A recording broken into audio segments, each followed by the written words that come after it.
Halo pemirsa YouTube, welcome back to Raw Fams Channel.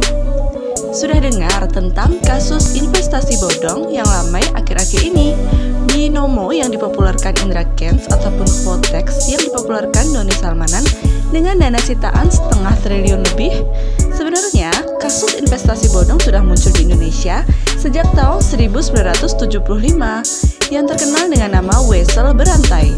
Puncak dari berbagai jenis investasi ini terjadi 10 tahun terakhir ini dengan dana masyarakat yang tersedot lebih dari 100 triliun rupiah.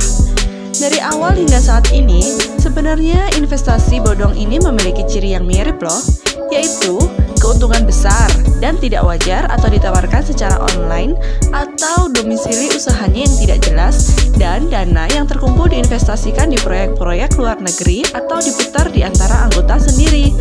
Adapun kalau dalam bentuk barang maka harganya tidak wajar dan berantai. Berikut ini 5 investasi bodong terbesar di Indonesia versi Raw Fams Channel.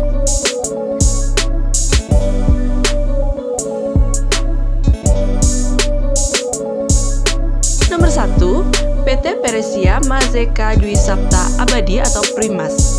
Perkiraan kerugiannya 3 triliun rupiah dengan kurang lebih 3.000 korban. PT Primas ini adalah perusahaan investasi emas batangan. Primas melakukan penjualan emas 24 karat dengan memberikan diskon berkala dan garansi beli kembali atau buyback pada harga awal.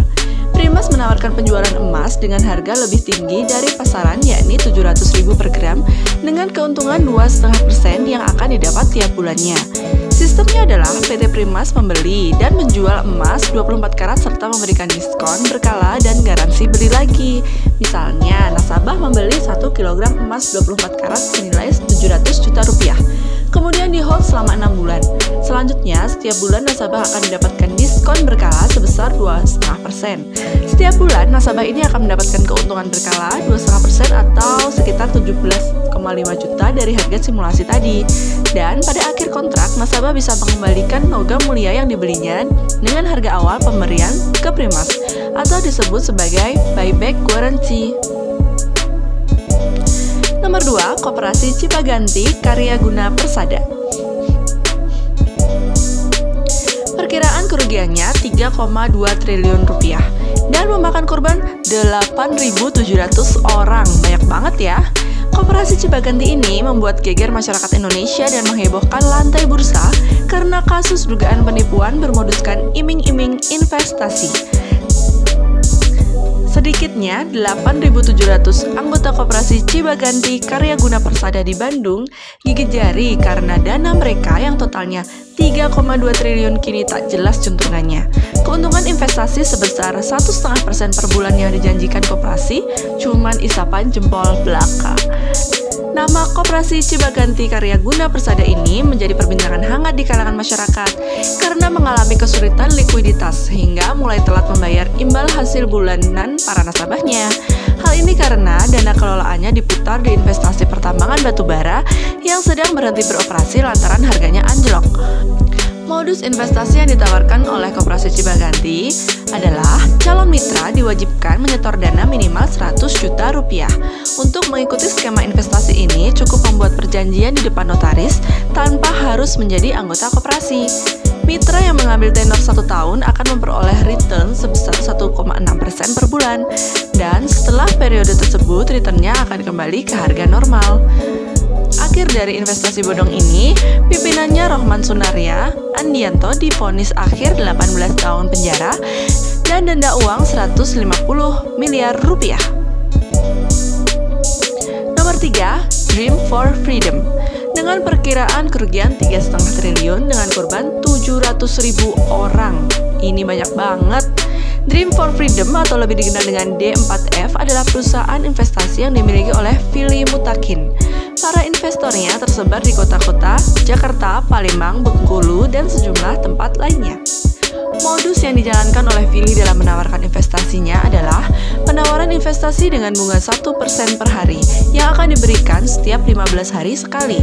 Namun dalam prakteknya, uang para investor ini digunakan untuk tutup lubang, gali lubang. Nilai uang yang disetorkan investasi ini beragam tergantung paket. Adapun paket yang ditawarkan yaitu silver, gold, dan platinum dengan nilai 1 juta hingga 20 juta rupiah. Sistem investasi ini ditawarkan atau perekrutannya melalui online selama tidak kurang dari 2 tahun. Akhir dari investasi ini, pimpinannya Fili Mutakin divonis 4 tahun penjara dan denda 1 miliar rupiah. Nomor 4, Pandawa Group. Perkiraan kerugian 3,8 triliun dengan korban 549.000 orang. Pandawa Mandiri atau Pandawa Group adalah nama koperasi simpan pinjam yang berizin. Pada prakteknya, koperasi ini mengumpulkan dana dari para investor secara ilegal karena tidak memiliki izin atau badan usaha untuk menghimpun dana investor. Pada prakteknya, Salman Nuryanto sebagai pimpinan koperasi memiliki sejumlah bawahan dengan tingkatan leader dari level diamond, gold, hingga silver yang membantunya menarik para investor. Nuryanto juga memiliki beberapa anak buah yang bertugas sebagai admin.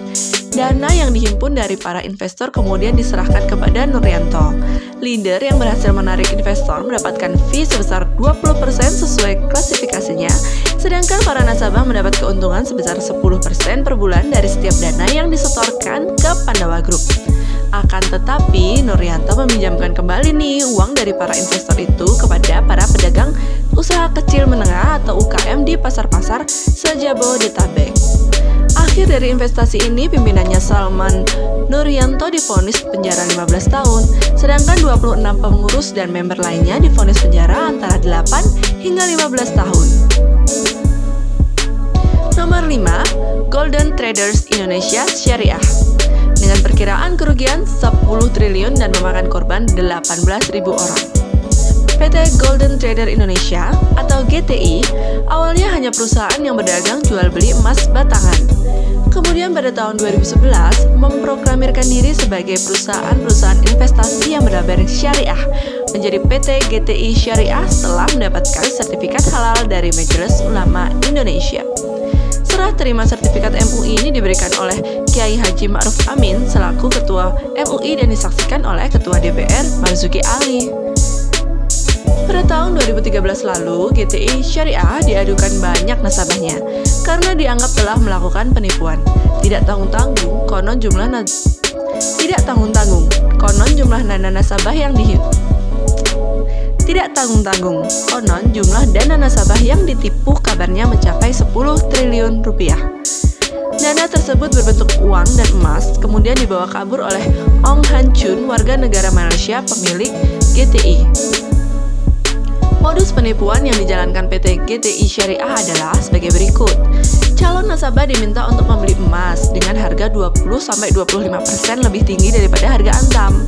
Setiap bulannya, nasabah mendapat keuntungan mencapai 1,5% hingga 2,5% dari nilai emas tersebut.